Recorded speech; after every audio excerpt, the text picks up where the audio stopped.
मी आहे राधिका आणि राधिकास किचनमध्ये मी आज तुमच्या सर्वांसाठी खास स्पेशल डिश घेऊन आले आहे, ते म्हणजे उपवासाची खिचडी। चला तर मग वेळ न घालवता लगेचच आपण शाबूची खिचडी पाहूया, तीही एकदम सुटसुटीत।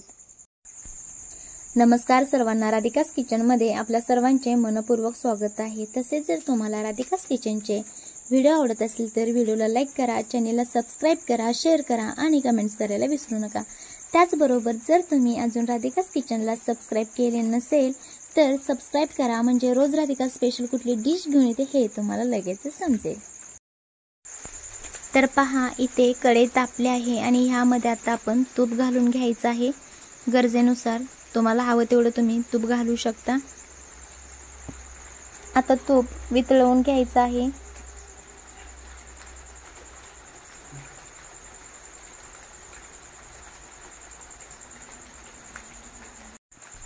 आता पहा, तूप मेल्ट झालं आहे। ह्यामध्ये आता आपण हिरवी मिरची जी आपण ठेचून घेतली होती ती घालून घ्यायची। इथे तुम्ही मिरची बारीक कट ही करून घेऊ शकता, इथे मी ठेचून घेतली आहे। आता ही व्यवस्थित मिक्स करून घ्यायची। आता ह्यामध्ये जो आपण बारीक बटाटा कट करून घेतला होता तो घालून घ्यायचा। इथे तुम्ही बटाटा अगोदर शिजवूनही घेऊ शकता, इथे मी कच्चाच घेतला आहे। तुम्हाला फास्ट जर इडली शाबू बनवायचा असेल तर इथे तुम्ही बटाटा शिजवून घेऊ शकता अगोदरच। आता इथे मी वाफलवून घेणार आहे। याच्यावर आता झाकण ठेवून घ्यायचं आहे आपल्याला 4 ते 5 मिनिटासाठी, आणि ते गॅसची फ्लेम आपल्याला लो ठेवायची आहे। लो फ्लेमवरती आपल्याला व्यवस्थित हे वाफवून घ्यायचं आहे बटाटा। आता पहा, 4 ते 5 मिनिटानंतर आता आपण झाकण काढून घ्यायचं आहे आणि आता हे सगळं व्यवस्थित मिक्स करून घ्यायचं आहे आपल्याला। पहा, इथे आपला 80% बटाटा वाफवून झाला आहे। आता हे मिक्स करून पुन्हा एकदा आपल्याला हे 3 ते 4 मिनिटासाठी पुन्हा एकदा वाफवत ठेवायचं आहे लो फ्लेमला। आता 2 ते 3 मिनिटं झाले आहेत। पुन्हा एकदा आपण चेक करून घेऊया बटाटा व्यवस्थित वाफवला आहे का।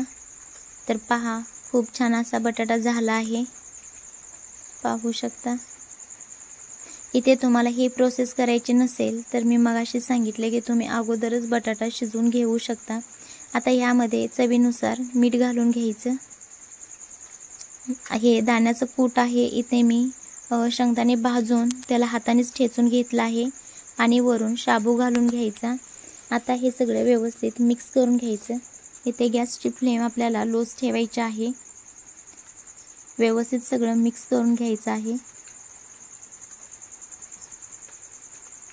पाहू शकता, शाबू ही व्यवस्थित भिजला आहे, त्यामध्ये जास्त पाणी नाही।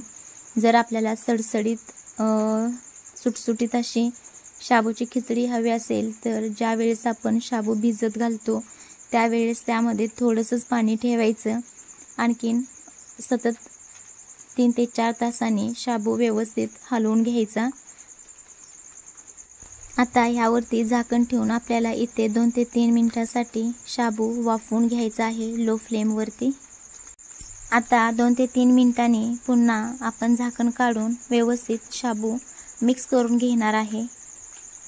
ही प्रोसेस करणे खूप महत्त्वाचे आहे, नाहीतर शाबू आपला खाली कढईला लागू शकतो।